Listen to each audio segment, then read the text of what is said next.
సాయిరామ్ సాయి, సాయిరామ్ ప్రగతి, happy friendship day. ఈ special రోజు నాకు ఫ్రెండ్స్తో గడపటం చాలా ఇష్టం. మీరు చెప్పండి, మీకు ఎంతమంది ఫ్రెండ్స్ ఉన్నారు? రవి, అర్జున్, ఆరవ్, సుశీల్, రాఘవ్, రమేష్, విరాట్, రాజ్. అయ్య బాబోయ్ సాయి, ఆగు ఆగు, నువ్వు అటెండెన్స్ తీసుకుంటున్నావా ఏంటి? అంటే నాకు కూడా చాలా మంది ఫ్రెండ్స్ ఉన్నారు. School friends, cousins, park friends. Very nice. కానీ ఈరోజు నేను ఒక కష్టమైన ప్రశ్న అడుగుతాను. మీ ఫ్రెండ్స్ అందరిలో మీ బెస్ట్ ఫ్రెండ్ ఎవరు? అర్జున్ నా బెస్ట్ ఫ్రెండ్. అనన్య నా బెస్ట్ ఫ్రెండ్.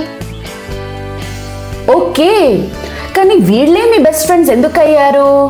అర్జున్ తన చాక్లెట్స్ నాతో షేర్ చేస్తాడు. అనన్య నాకు ఎప్పుడూ హెల్ప్ చేస్తుంది.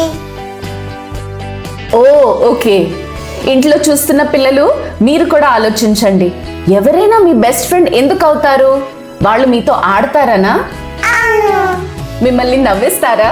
అవును మీ సీక్రెట్స్ ఎవరికి చెప్పరనా? అవును మీకు కావలసినప్పుడు సహాయం చేస్తారా? అవును.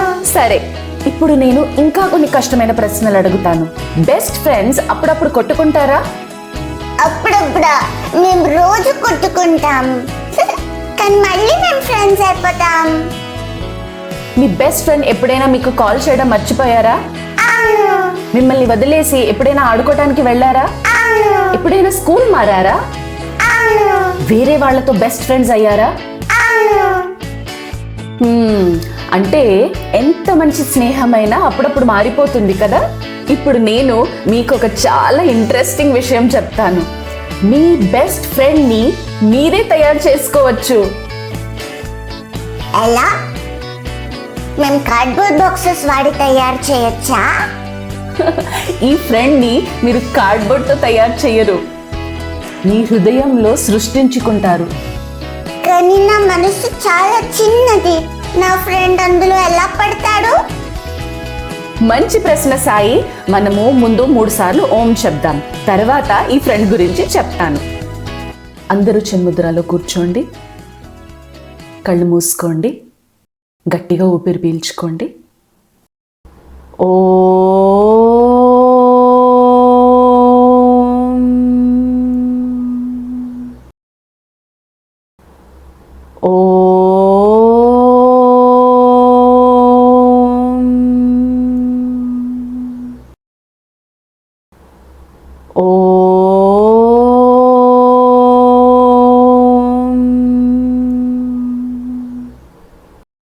ఇప్పుడు మెల్లిగా మీ కళ్ళు తెరవండి.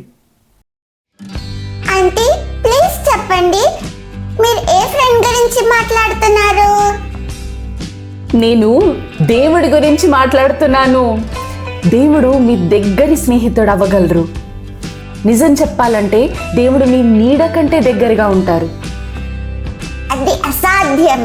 నా నీడ నన్ను అన్ని చోట్ల ఫాలో అవుతుంది. అవునా? అయితే నాకు ఇది చెప్పండి, దేవుడు ఎక్కడుంటారు? గుడిలో, స్వర్గంలో, అన్ని చోట్ల. అన్నీ కరెక్టే, కానీ దేవుడు మీ మనసులో కూడా ఉంటారు. దేవుడు ఎప్పుడు మీతో, మీ లోపల, మీ చుట్టూ, మీ పైన మరియు మీ కింద ఉంటారు. మరి మీరెక్కడికి వెళ్ళినా ఎవరైనా ఎప్పుడు మీతోనే ఉంటే వాళ్ళు పర్ఫెక్ట్ బెస్ట్ ఫ్రెండ్ అవుతారా కాదా? కానీ ఆంటీ, దేవుడు గుడిలో ఉంటారని నేను అనుకున్నాను. దేవుడు నా మనసులో కూడా ఎలా ఉంటారు? ఇది చాలా మంచి ప్రశ్న ప్రగతి. ఒక పెద్ద సముద్రం ఊహించుకోండి. ఇప్పుడు నేను ఒక చిన్న కప్పు తీసుకుని అందులో సముద్రం నీళ్లు నింపాను అనుకోండి. కప్పులో ఉన్న నీళ్లు, సముద్రంలో ఉన్న నీళ్లు వేరువేరా?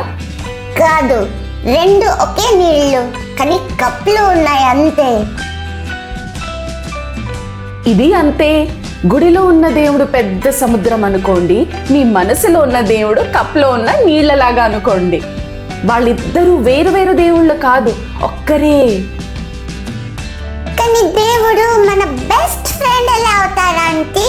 రేపు మీకు ఎగ్జామ్ ఉంది, మీరు భయపడుతున్నారు అనుకోండి, మీ బెస్ట్ ఫ్రెండ్ ఎప్పుడు మీ పక్కన కూర్చోగలడా? లేదు, తన ఎగ్జామ్ కి చదువుకోవడంలో బిజీగా ఉంటాడు. కరెక్ట్. ఇప్పుడు మీరు ఏదైనా బాధతో రాత్రి నిద్రపోకుండా ఉన్నారు, మీ బెస్ట్ ఫ్రెండ్ కి ఆటోమేటిక్ గా తెలుస్తుందా? లేదు, నేను చెప్తే కానీ తెలీదు. కానీ దేవుడికి మీ మనసులో ఏముందో ముందే తెలుసు. ఇప్పుడు మీ అమ్మ ఎప్పుడైనా మీ మొహం చూసి వెంటనే ఏమైంది, ఎందుకు బాధగా ఉన్నావు అని అడిగారా? అవును. మీరు ఏమి చెప్పకముందే అడిగారు కదా. అవును. దేవుడికి మీ మనసు అంతకంటే ఇంకా బాగా తెలుసు, ఎందుకంటే ఆయన అక్కడే ఉంటారు కాబట్టి. నేను దేవుడితో ఎప్పుడైనా మాట్లాడచ్చా? నేను ఆయనకి కాల్ చేయొచ్చా? అవును, ఎప్పుడైనా చేయొచ్చు. నిజమా? దేవుడి ఫోన్ నంబర్ ఏంటి? ప్రేమతో ఆయన పేరు తలుచుకుంటే చాలు, కాల్ వెంటనే కనెక్ట్ అయిపోతుంది. దేవుడు ఎప్పుడైనా సారీ, మీరు కాల్ చేసిన నంబర్ బిజీగా ఉంది అని అంటారా? ఎప్పుడు అనరు. దేవుడు ఎప్పుడు మీకోసం ఫ్రీ. మరి అన్లిమిటెడ్ కాల్స్ ఉంటాయా? అవును, మీరు స్కూల్కి నడిచి వెళ్ళేటప్పుడు, తినేటప్పుడు, ఎగ్జామ్కి ముందు, పడుకునే ముందు ఎప్పుడైనా దేవుడితో మాట్లాడొచ్చు. దేవుడు ప్రపంచంలో బెస్ట్ ఫ్రెండ్ ఎందుకో మీకు తెలుసా? నేను మీకు 4 అద్భుతమైన కారణాలు చెప్తాను. మొదటి కారణం, దేవుడు మీకు ధైర్యం ఇస్తారు.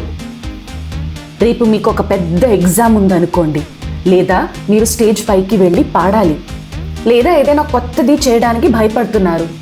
మీరు ఆ టైంలో కళ్ళు మూసుకుని నాకు భయంగా ఉంది, దయచేసి నాకు ధైర్యం ఇవ్వండి అని అడగచ్చు. కాసేపట్లో మీరు ఇంకా స్ట్రాంగ్గా, ప్రశాంతంగా ఫీల్ అవుతారు. ఎవరో నా పక్కన నుంచుని భయపడకు, నువ్వు చేయగలవు అని చెప్పినట్ట? అవును సాయి. రెండవ కారణం ఏంటి ఆంటీ? మీరు దేవుడికి అన్ని విషయాలు చెప్పచ్చు. నా సీక్రెట్స్ కూడానా? అవును, మీ సీక్రెట్స్ కూడా. నేను పొరపాటున అమ్మకి ఇష్టమైన వస్తువు పగలగొట్టాను అని దేవుడికి చెప్తే దేవుడు వెళ్ళి అమ్మకి చెప్పరు కదా? అస్సలు చెప్పరు సాయి. కానీ మీరు వెళ్ళి మీ అమ్మకి నిజం చెప్పి ధైర్యం ఇస్తారు. మీరు ఎంత చిన్న విషయం షేర్ చేసినా ప్రేమగా వింటారు. అంటే నేను నా ఫీలింగ్స్ ఎప్పుడు దాచుకోవక్కర్లేదా? అవును, దేవుడి దగ్గర మీరు ఎప్పుడు ఏమి దాచక్కర్లేదు. ఇప్పుడు మూడవ కారణం, దేవుడు ఎప్పుడు మీతోనే ఉంటారు. ఇప్పుడు మీ స్కూల్ ఫ్రెండ్ లేదా కజిన్ రోజు మీతో పాటు ఇంటికి రాగలరా? లేదు. కానీ దేవుడు మీతో పాటు అన్ని చోట్లకి వస్తారు. ఇంట్లో, స్కూల్లో, ఆడుకునే గ్రౌండ్లో, వెకేషన్కి, అన్ని చోట్లకి. అంటే నేను ఒంటరిగా ఉన్నా కూడా నిజంగా ఒంటరిగా లేనన్నమాట.